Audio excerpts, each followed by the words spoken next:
ఐటీలో ఎంట్రీ కావాలా? Trainee software engineer గా అజా కోడింగ్ ట్యూటర్ లో 2 వీక్స్ ట్రయల్ పీరియడ్ లో వెంటనే చేరండి. నమస్కారం రవీంద్ర ఠాగూర్ గారు. నమస్తే అండి సిరి గారు. సరే, ఎప్పుడైతే పుష్ప 2 రిలీజ్ అయిందో మనం చూస్తూ ఉన్నాం. అల్లు అర్జున్ గారి మీద ఆరోపణలు కావచ్చు, అరెస్ట్ చేయడం కావచ్చు. అండ్ ఎప్పుడైతే ఆ సినిమా రిలీజ్ అయిందో అప్పటి నుంచి ఆయనకి దెబ్బ మీద దెబ్బ పడింది అని చెప్పొచ్చు. ఇలాంటి సమస్యలకు ఆయన గురైన విషయం మనందరికీ కూడా తెలిసిందే. కానీ ఈ సమస్యకి ఒక పులి స్టాప్ అంటూ, ఒక మార్గం, ఒక సొల్యూషన్ అంటూ ఏమైనా ఉందా సార్ స్పిరిచువల్ పరంగా? చాలా వెరీ ఇంట్రెస్టింగ్ మంచి క్వశ్చన్ తీసుకున్నారు సిరి గారు. ప్రధానంగా పుష్ప 2 సినిమా రిలీజ్ అయిన తర్వాత ఆ రిలీజ్ స్టార్టింగ్లో కూడా అనేక సమస్యలతోటి సినిమా రిలీజ్ అయింది. ప్రధానంగా గుర్తుపెట్టుకోవాల్సింది అసలు సినిమా రిలీజ్ అవుతుందా, రిలీజ్ కాదా అన్నటువంటి కాంట్రడిక్షన్ నుంచి చాలా రోజుల పాటు మీడియా వార్తా కథనాల ప్రకారం అసలు పుష్ప 2 సినిమా రిలీజ్ అవుతుందా, రిలీజ్ కాదా అన్నటువంటి అనేక క్వశ్చన్స్, అనేక సందిగ్ధావస్థల్లో ఈ సినిమా రిలీజ్ కావడం, రిలీజ్కి ప్రీమియర్ షో ఏదైతే ఉందో బెనిఫిట్ షో టైంలోనే ఒక అంతరాయం కలగడం, ముఖ్యంగా ఒక వ్యక్తి చనిపోవడం, మరొక వ్యక్తి ప్రాణాపాయ స్థితిలో ఉండడం, ఇటువంటి సంఘటనల నేపథ్యంలో సినిమా విడుదలైంది. సినిమా విడుదలైన తర్వాత కోట్ల రూపాయలు డబ్బులు ఇవి మాట్లాడుకుంటున్నారు. ఎట్ ద సేమ్ టైం సైమల్టేనియస్గా ప్యారలల్గా జరుగుతుంది ఏంటంటే ఈ సినిమా మీద ఇందులో నటించిన ముఖ్యంగా అల్లు అర్జున్ గారి మీద అనేక రకాలైనటువంటి తీవ్రమైనటువంటి మానసిక ఒత్తిళ్లు, ముఖ్యంగా పోలీసులు, కేసులు, అరెస్టులు అక్కడ దాకా వెళ్ళి ఉబ్బి తబ్బిబ్బై, మీరు ఇందాక అన్నట్టుగా క్వశ్చన్ అడిగినట్టుగా దెబ్బ మీద దెబ్బ అంటే ఉబ్బి తబ్బిబ్బైపోయినటువంటి ఎటువంటి ఒక అష్టదిగ్బంధంలో ఇరుక్కుపోయినట్టుగా కనిపిస్తోంది అల్లు అర్జున్ గారు. అయితే దీనికి ఆధ్యాత్మిక పరంగా, అదేవిధంగా సైద్ధాంతికంగా చెప్పాలంటే కరెక్ట్గా మన యొక్క ఆధ్యాత్మిక తరంగాలు ఎంతవరకు విశ్లేషిస్తున్నాయంటే ఇటువంటి మానసిక అలజడులు, మానసిక ఒత్తిళ్లు గురైన సందర్భంలో వీళ్ళు చేసిన తప్పేంటి, దీనికి పరిష్కారం ఏంటి, సమస్యను మనం తెలుసుకున్నప్పుడే సమస్యకి పరిష్కారం కూడా మనకు తెలుస్తుంది. ప్రధానంగా నేను ఆధ్యాత్మిక పరంగా నేను చెప్పే ప్రయత్నం చేస్తాను సిరి గారు. ప్రధానంగా ఈ సినిమా అంతా కూడా పుష్ప 2 సినిమా మొత్తం కూడా గంగమ్మ జాతర నేపథ్యంలో జరిగినటువంటి ఒక కథా ఇతివృత్తం అంతా కూడా జరిగి ఉంటుంది. అంటే ఒక చెడు మీద మంచి జరిగే పోరాటం, చెడు మీద జరిగిన ఒక దుష్ట సంహారం మీద జరిగిన పోరాటం అనేటువంటి ఒక నేపథ్యం అంతా కూడా సుమారుగా కొన్ని నిమిషాల పాటు, ఒక గంట నిడుగు పాటు కంప్లీట్గా ఆ సంఘటన మీదే ఉంటుంది.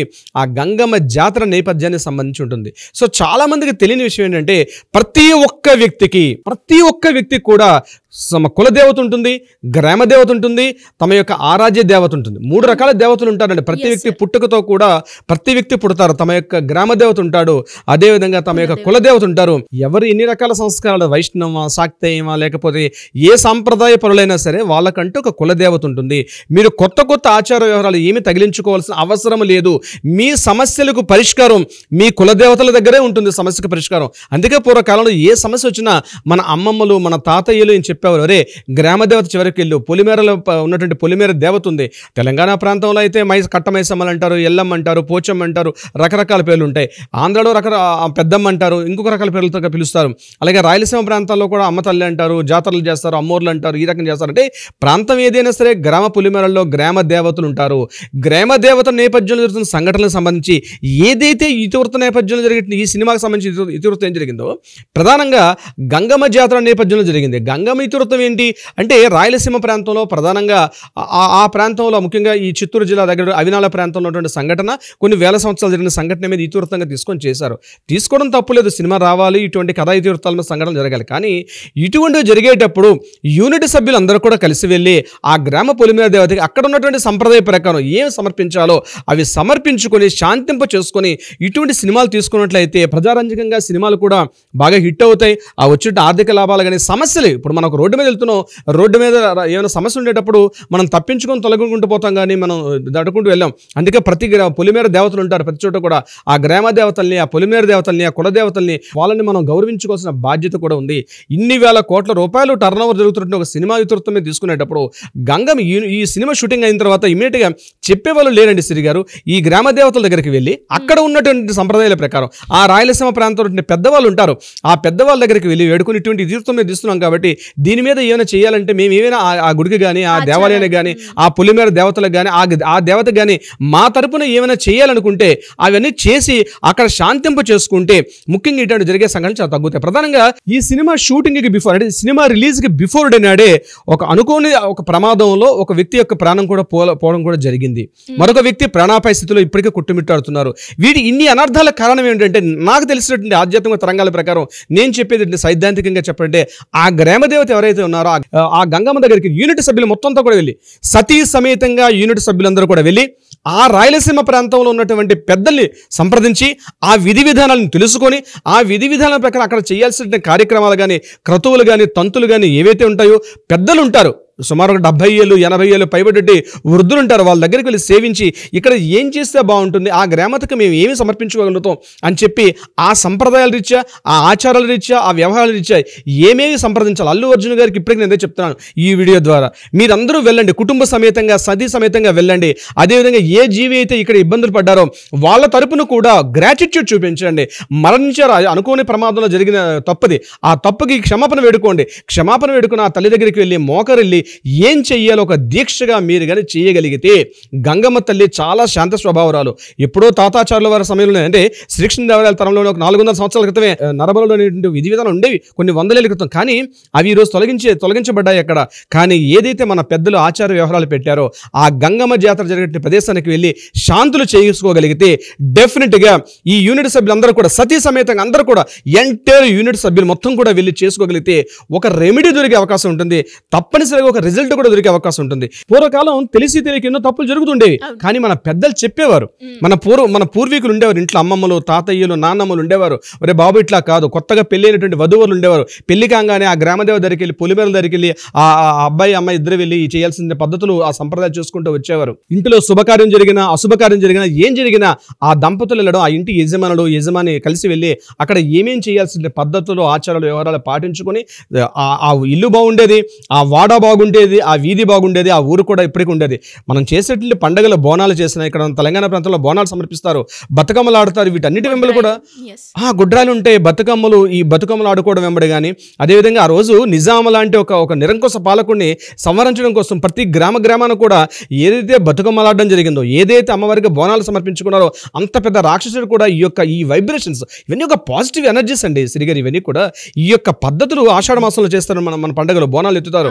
మనం చూడడానికి అసలు లిబర్టీ కనిపిస్తాయి, కానీ 100% సీతారామ గుడి అంటారు, లేకపోతే ఎల్లమ్మ గుడి అంటారు, మైసమ్మ గుడి అంటారు, కట్టమైసమ్మలు అంటారు, పొలిమేర దేవతలు వీళ్ళందరూ కూడా వీటికి కూడా ఒక పాజిటివ్ ఎనర్జీస్. అవన్నీ కూడా వాటికి చేయాల్సిన పద్ధతులన్నీ మనం చేసినప్పుడే ఇటువంటి సమస్యల నుంచి పరిష్కారం దొరికే అవకాశం ఉంటుంది. అంటే పూర్వకాలం పెద్దలు ఉండేవారు, పెద్దలు లేరు, కానీ తెలుసు మనం చూస్తున్నాం. అరే ఇంత ప్రమాదం, ఇంత బాగా హిట్ అయిన సినిమా, ఇన్ని దేశవ్యాప్తంగా ఎన్ని రకాల సంచలనాలు నమోదుతున్న సినిమా ఎందుకు ఇలా అవుతుంది అంటే ఆ తల్లి ఇటువంటి నెగిటివిటీని చెడుని కోరుకో తల్లి ఏ తల్లి, కానీ ఆమె మీద గ్రాటిట్యూడ్ చూపించడం అన్నది, ఆమె మీద ఒక కృతజ్ఞత చూపించడం అనేది ఒక విధి విధానంగా మనం చేయాల్సిన పని. అది ఇప్పటికైనా సినిమా యూనిట్ సభ్యులు మొత్తం అందరూ కూడా కలిసి ఎంటైర్ యూనిట్ సభ్యులు మొత్తం వెళ్ళి ఇప్పటికైనా అల్లు అర్జున్ గారు బహుశా ఈ వీడియో చూస్తే షేర్ చేయండి, అల్లు అర్జున్ గారి దాకా రీచ్ అయ్యేట్టుగా ట్రై చేయండి. ఈ వీడియో అక్కడ దాకా వెళ్ళాలి. యూనిట్ సభ్యులందరూ కూడా అంటే సమస్యలో చిక్కుకుపోతున్నావు, సమస్య నుంచి పరిష్కారం ఎలా ఆలోచన తప్పించి ఇది ప్రధాన పరిష్కారం నేనేదో అనుకుంటాను. ఎన్నో సమస్యలు వస్తుంటే సమస్యలు పరిష్కారం చెప్పేవాళ్ళు. ఆ కథను తీసుకున్నారు, ఆ ఇతివృత్తాన్ని తీసుకున్నారు, సినిమాని తయారు చేసేసుకున్నారు, స్క్రిప్ట్ రాసుకున్నారు, యాక్షన్ చేసేసి అంతా అయిపోయింది. కానీ ఆ తల్లికి గ్రాటిట్యూడ్ చూపించడం వెరీ వెరీ ఇంపార్టెంట్. విశ్వం ఆశించేది ఒక విశ్వం నుంచి మనకు వస్తున్న పాజిటివ్ ఎనర్జీని మనం గ్రాటిట్యూడ్ చూపించుకోవడం వెరీ వెరీ ఇంపార్టెంట్ సరి గారు. ఇప్పటికైనా మించిపోయింది లేదు. రాయలసీమ ప్రాంతంలో తిరుపతి టౌన్లో ఉన్నటువంటి ఆ క్షేత్రాన్ని దర్శించడం, తాతయ్యకుంట దగ్గరగా ఉన్నటువంటి గంగమ్మ యొక్క కోవిలు కానీ, అదేవిధంగా అవినాల్ అనేటువంటి ఊర్లో ఉన్నటువంటి ఎక్కడైతే గంగమ్మ జన్మించిందో అవినాల ఊరు, చిత్తూరు దగ్గర అవినాల్ అంటే గ్రామంలో, ఆ ఊరికి సతీ సమేతంగా వెళ్ళి ఆమెకి చేయాల్సిన పద్ధతులు చేసుకోగలిగితే మొత్తం కూడా సమస్యకి ఒక పరిష్కారం దొరుకుతుంది. అందరి మనసులు శాంతిస్తాయి. ఈరోజు నాట్ ఓన్లీ ఒక సినిమా యూనిట్ సభ్యులే గారు, ఇవన్నీ అనేక రంగాలు, పోలీస్ యంత్రాంగం కావచ్చు, మిలిటరీ మన పోలీస్ డిపార్ట్మెంట్ వారు కావచ్చు, అడ్వకేట్స్ కావచ్చు, ప్రభుత్వ యంత్రాంగాలు కావచ్చు, రాజకీయ నాయకులు కావచ్చు, మీడియా సభ్యులు కావచ్చు, అందరూ కూడా ఈరోజు రాష్ట్ర వ్యాప్తంగా మరొక ఆలోచన లేక ఎంటర్ ఈ విషయం మీద డిస్కషన్ అవుతుంది. దీనికి సమస్య కూడా పరిష్కారం చేయాల్సింది ఆ చిత్ర యూనిట్ సభ్యులు మాత్రమే చేయాలి. దీనికి సంబంధించి నేను మరొక ఎగ్జాంపుల్ కూడా మీకు చెప్తానండి. సుమారుగా ఒక 25-30 years బ్యాక్ అమ్మోరు అని ఒక సినిమా వచ్చిందండి. ఆ సినిమా కోడి రామకృష్ణ గారి దర్శకత్వం జరిగింది.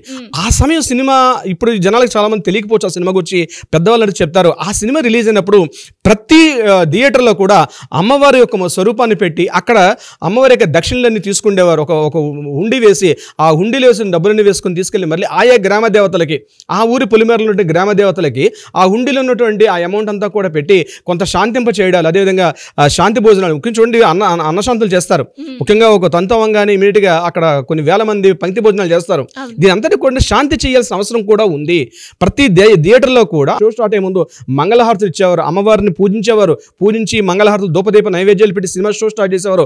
అమ్మోరు సినిమా బహుశా అప్పుడు ఉన్న వాళ్ళకి ఈ బహుశా నేను వీడియో దొరింటే ఆ రోజు సంఘటనలు గుర్తు చేసుకోవచ్చు ఒకసారి కూడా. అట్లా ప్రతి థియేటర్లో కూడా జరిగింది. చిట్ట చివరికి ఏంది, ఆ సినిమా షో అయిపోయిన తర్వాత హుండీ ద్వారా వచ్చిన మొత్తం అంతటా కూడా ఆ గ్రామ దేవత ఎవరైతే ఉన్నారో ఆ గ్రామ దేవతకి ఖర్చు పెట్టి పూర్తిగా సహపంక్తి భోజనాలు చేసి అమ్మవారికి అన్నశాంతి చేసేవారు. అదేవిధంగా ఎన్టీ రామారావు గారు తీసినటువంటి శ్రీ వెంకటేశ్వర మహాత్మ్యం అని ఒక సినిమా తీశారు, ఒక బ్లాక్ అండ్ వైట్లో ఉంటుంది. ఆ సినిమా తీసినప్పుడు కూడా ప్రతి థియేటర్లో కూడా ఒక హుండీని పెట్టారు. ఆ హుండీ ద్వారా వచ్చిన అమౌంట్ మొత్తం కూడా తీసుకెళ్లి ఆ హుండీలు తిరుపతి హుండీకి సమర్పించారు. అదేవిధంగా సహపంక్తి భోజనాలు, శాంతి భోజనం, మనం పెళ్లిళ్ళు చేసుకుంటారు, సో మనం వివాహాలు జరుగుతుంటాయి. వివాహాలు అయిన తర్వాత అక్కడ పార్టీ ఎందుకు పెడతారు తెలియని చాలా మందికి విషయం ఏంటంటే, ఈ యొక్క శుభకార్యం జరగానే ఒక శాంతి జరగాల్సిన ప్రక్రియ ఉంది. ఒక అశుభకార్యం జరిగింది, ఎవరైనా చనిపోయారు, అక్కడ శాంతి జరగాల్సిన ఆవశ్యకత ఉంది. మంచి జరిగినా చెడు జరిగినా ప్రతి చోట అన్నశాంతి జరగాలి, సామూహిక పంక్తి భోజనాలు జరగాలి. అక్కడ ఎన్ని ఆకులు లేచి ఎంతమంది తింటే అంతమంది దీవిస్తారు, అంతమందితోటి ఈ ఎంటర్ ఆ యొక్క వ్యవస్థ సభ్యులు వాళ్ళందరూ కూడా ఆయురారోగ్యంగా చిరారోగ్యంగా ఉండమని చెప్పి దీవిస్తారు. కాబట్టి ఆ యొక్క వైబ్రేషన్స్, ఒక పాజిటివ్ ఎనర్జీస్ వస్తాయనే ఉద్దేశంతో ఇటువంటివి చేసేవారు. అయితే ఈ సినిమా హిట్ అయినటువంటి నేపథ్యంలో ఏదైతే కథా ఇతృత్వంగా తీసుకుంటే గంగమ్మ జాతర సంబంధించి ఆమె మీద గ్రాటిట్యూడ్ చూపించాల్సిన బాధ్యత ప్రతి ఒక్క యూనిట్ సభ్యుడి మీద కూడా ఉంది. కాబట్టి ఇప్పటికైనా సమయం మించిపోలేదు, ఇప్పటికైనా వెళ్ళి ఇప్పుడు నేను చెప్పినటువంటి ఏవైతే విషయాలు ఉన్నాయో చేయగలిగితే డెఫినెట్గా దీనికి ఒక సమస్యకు పరిష్కారం దొరికే అవకాశం ఉంటుంది. సిరి గారు గ్రేట్ సార్. నిజంగా అంటే కొన్నిసార్లు మనకి అవి విచిత్రంగా ఉంది, ఇది చేస్తే నిజంగానే సాల్వ్ అవుతుందా అన్న థాట్ కూడా వస్తూ ఉంటుంది. బట్ కొన్నిసార్లు మనం ఎప్పుడైతే చేస్తామో స్పిరిచువల్ పరంగా ఇలాంటి అన్నీ ఉంటాయి కాబట్టి ఖచ్చితంగా పరిష్కారం దొరుకుతుంది అని అనిపిస్తూ ఉంది నాకైతే. అండ్ చూద్దాం. Anyways great sir, great information. Thank you so much. Thank you so much Siri గారు.